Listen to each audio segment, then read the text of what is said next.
Chapter 5. The Dowry of Blood. The attack in the laundry room changed everything. Word spread like wildfire through Iron Heights.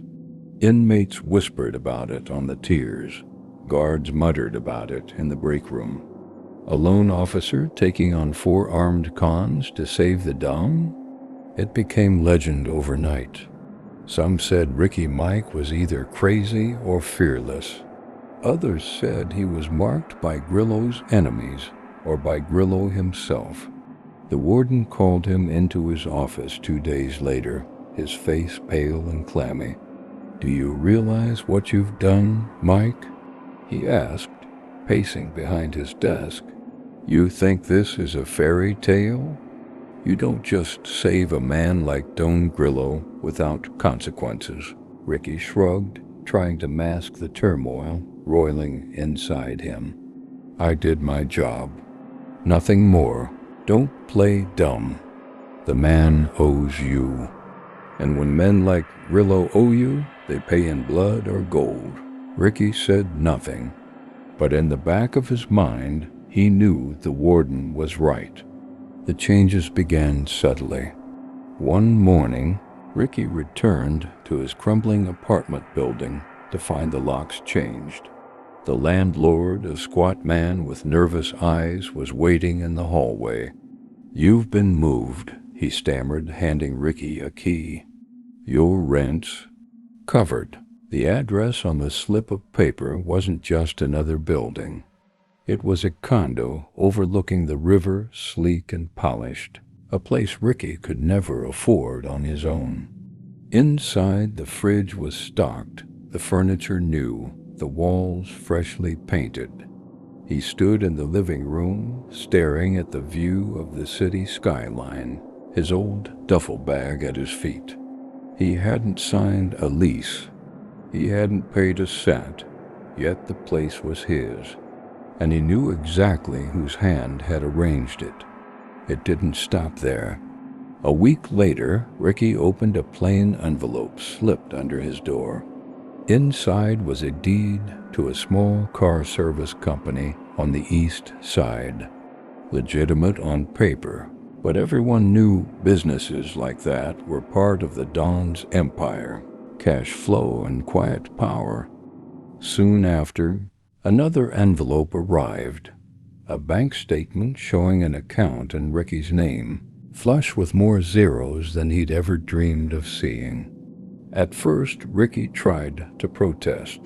He called the number scribbled in the corner of the letter and was answered by a smooth, anonymous voice. "The Don honors his debts," the voice said simply, and then hung up. Ricky knew better than to push. The strangest part wasn't the wealth, it was the way doors began opening. A restaurant where he once waited 30 minutes for a table suddenly waved him past the line. A mechanic refused payment for fixing his car, muttering it's taken care of. Even some of the guards at Iron Heights began treating him differently, half with wary respect, half with suspicion. One evening, while Ricky stood on the balcony of his new condo, Katalyna joined him, a glass of wine in hand. The city lights reflected in her eyes, softening the sharp edges of her features. "This is Papa's way," she said, leaning on the railing beside him. "When he can't say the words, he shows it with gifts, with power, with control." Ricky frowned. "It feels like chains." She turned to him, smiling faintly. "Sometimes chains are made of gold. Doesn't make them less heavy." He studied her, the weight of her words sinking in. "And what about you? Do you think I should take it?" Her eyes softened. "I think you already have. The moment you saved him, you became part of his world." Ricky turned back to the city. The skyline glittered like a promise and a warning. He hadn't asked for any of this. All he wanted was to keep his head down, earn his paycheck, and live quietly. But the Don's gratitude was a double-edged sword. Every gift, every zero added to his account, pulled him deeper into an empire built on blood. And somewhere in the distance, Ricky could feel the eyes of the law turning toward him. That night, as he lay in a bed far softer than the one he grew up with, Ricky couldn't shake a single thought. The Don had given him wealth. The Don had given him power. But nothing in this world came without a price.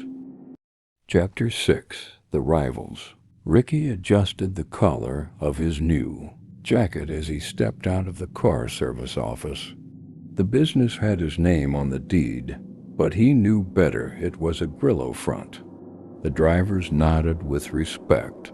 The books looked clean enough, but Ricky could feel the weight of hidden ledgers tucked away in the shadows. He didn't like the way it felt. Too smooth, too easy, like being handed a crown he hadn't earned. The autumn wind bit sharp as he crossed the street.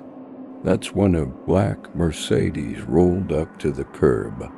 The back window slid down, revealing a man with slicked hair and a gold pinky ring that glinted even in the gray light.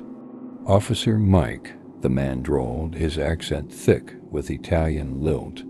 "Take a ride with me, eh?" Ricky froze. He knew the face, though only from mugshots and whispered names in the prison yard.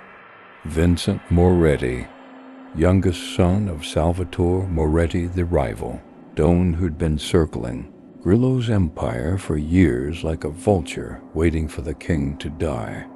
Ricky glanced up and down the street. Too quiet, too staged. Vincent smiled as if sensing his hesitation. "Relax. If I wanted you dead, you'd already be a ghost. Come on, just a talk." Against his better judgment, Ricky slid into the back seat. The car smelled of leather and expensive cologne. Vincent studied him like a curious specimen. "You've made quite the leap," Vincent said, smirking. "One day you're a prison guard with lint in his pockets. Next day you're sitting on condos and companies, all because you played knight in shining armor for Don Grillo's princess." Ricky kept his jaw tight. "I don't know what you're talking about," Vincent chuckled, shaking his head.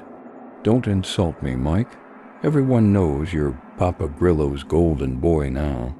But tell me, doesn't it bother you that you're living off scraps of his table? That everything you got because he allowed it?" Ricky's silence was answer enough. Vincent leaned closer, lowering his voice. "You don't need him. You don't need the chains he wraps around you. Work with us, the Morettis. We could make you rich, independent. Not some dog on Grillo's leash." The words slithered into Ricky's ear, tempting and poisonous.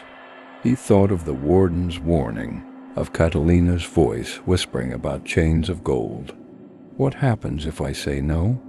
Ricky asked carefully. Vincent's grin widened, shark-like. "Then we keep talking, because sooner or later you'll realize the Don can't protect you. Not in here." He tapped the window, gesturing at the prison looming in the distance. "And not out here." The car eased to the curb again. Vincent gave Ricky a pat on the shoulder, friendly and menacing all at once. "Think about it, officer. Everybody serves somebody. The only choice you get is who." Ricky stepped out, the door shutting behind him with a heavy thud. The Mercedes glided away, leaving him standing alone on the sidewalk, heart pounding. He didn't have to think long to know the truth. The Morettis weren't just circling. They were moving in, and they saw him as the crack in Don Grillo's armor. That night, when Ricky met Katalyna at their usual cafe, he didn't mention the encounter. She laughed at something silly, her hand brushing his, and for a moment he wanted to believe they could still live in that bubble. But Vincent Moretti's words echoed in his head like a curse. Everybody serves somebody, and Ricky knew that whichever way he turned, he was already standing on a battlefield. Do you think Ricky Mike will accept to work with the Morettis for his safety? Stay tuned. Like, share, and subscribe for more.